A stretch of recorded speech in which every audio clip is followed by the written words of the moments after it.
kas laukia per artimiausias 7 dienas. Pasižiūrėkime, kokias svarbiausias žinutės rodo kortos.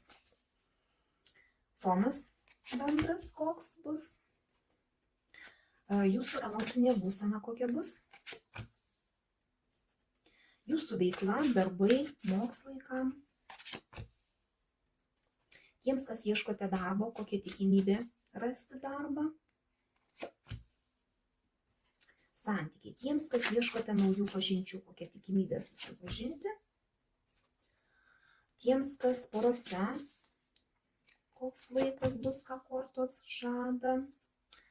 Tiems, kas trikampiuose, kas bus artimiausiam 7 dienom. Tai, ko pasisaugoti? Ir patarimas, kaip elgtis, kad tas laikas praeitų kuo geriausiai.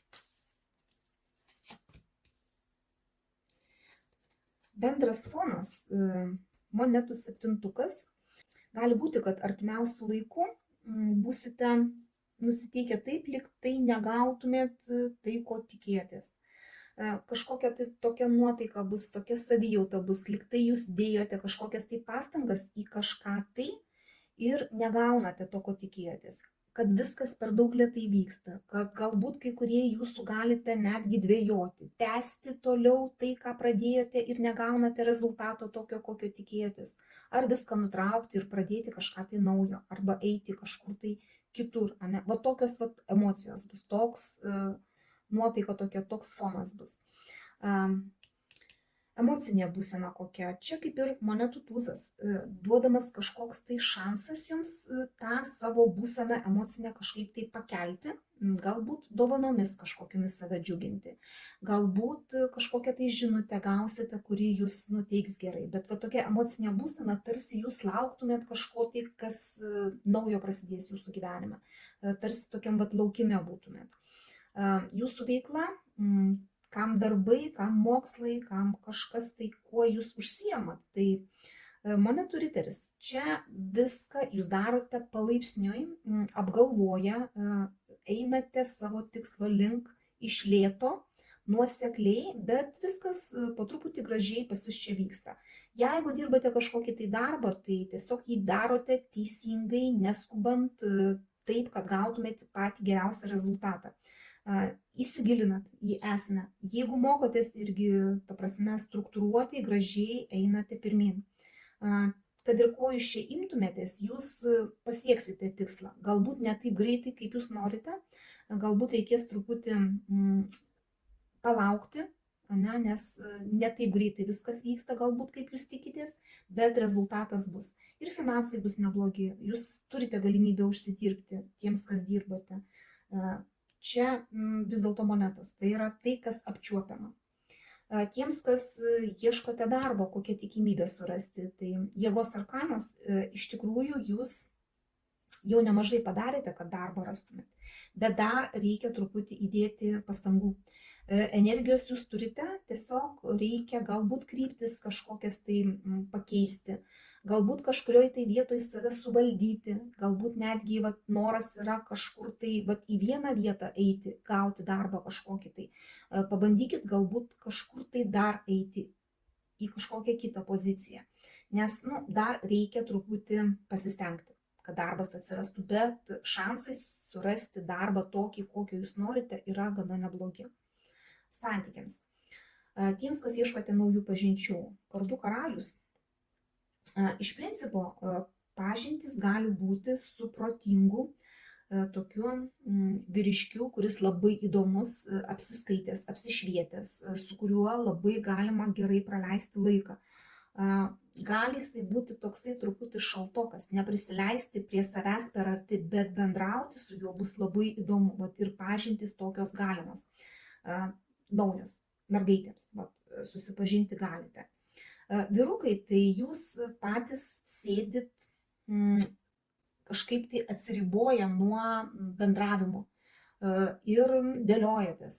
Reikia jums šitų pažinčių, nereikia. Jūs iš principo gerai jaučiatės ir vieni. Jums to gilumo santykių poroje kaip ir nelabai reikia pagal kardų karalių. Na, bet vėlgi, tai nuo jūsų priklauso. Norėsit susipažinti, galit susipažinti visai ramiai, ta prasme, svarbiausia, kad jūs to norėtumėt. Bet kaip ir sakiau, jums visai puikiai sekasi ir vieniems, ir jūs kažkaip neskubat į porą įlysti. Kažkaip va taip. Pažinčių gali turėti, bet nenorit galbūt įsipareigot, jums to nereikia. Jūs puikiai jaučiatės vieni. Tiems, kas porose, čia stabilumo arkanas, jausitės stabiliai, viskas tokia kaip ir rutina, gal net ir nuobodulys gali būti poroje, tiesiog viskas va taip lygiai plaukia. Gal net bus kažkokie tai pasiūlymai iš šalies, kaip pavyzdys, galbūt vienas iš partnerių kažką tai gali siūlyti, o kitas tiesiog nenorės to priimti, nes jam nesinorės nieko keisti. Kažkaip įsidės to į savo rutiną ir tam savo pasaulėlyje ir nebus noro kažkur tai eiti, kažką tai daryti kitaip negu visada. Čia tokia lyg tokia gal stagnacija, gal truputį ir nuobodoka gali būti toj savaitėj, tuose santykiuose, bet jums taip gerai. Tiems, kas trikampiuose, lazdų devintukas.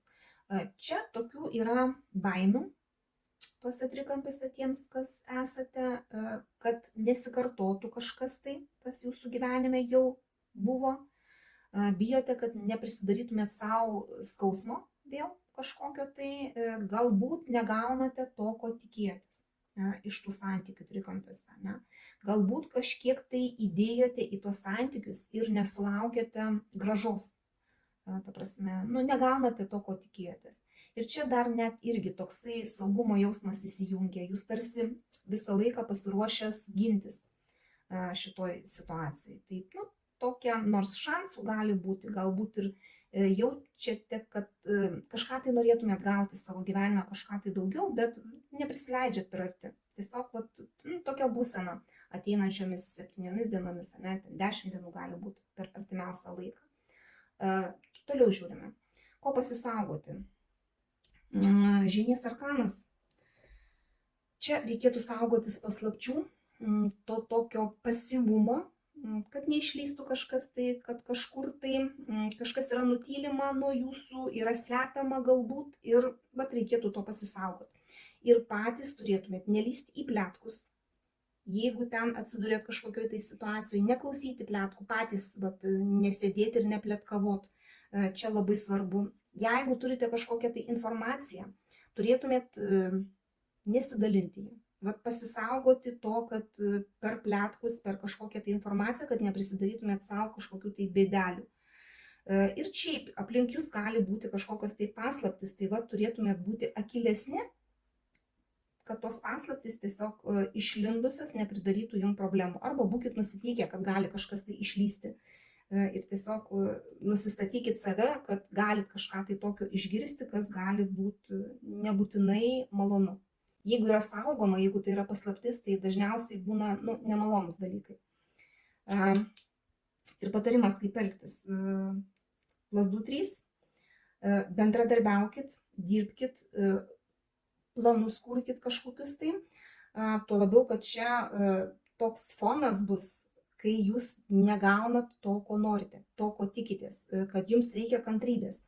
Galbūt reikia kažką tai daugiau išvalgyti, informacijos parinkti, galbūt reikia komunikuoti daugiau su žmonėmis kitais, nelygų, ką jūs čia norite daryti, kokie čia jūsų tie planai. Bet reikėtų nesėdėti vietoje, nors čia kaip ir laukimo arkanas. Bet kuo geriau pasiruošite, kuo geriau padarysite įdirbį, tuo geresni rezultatai bus. Tai va. Tokios artimiausios 7 dienos bus, tokios energijos pačios pagrindinės, ryškiausios. Pasiimkit tik tai, kas rezonuoja, visą kitą paleiskit. Dėkoju už jūsų laiką, širdutes, komentarus, jie tikrai labai padeda kanalo gyvavimui. Šį kartą tiek ir iki sekančio karto.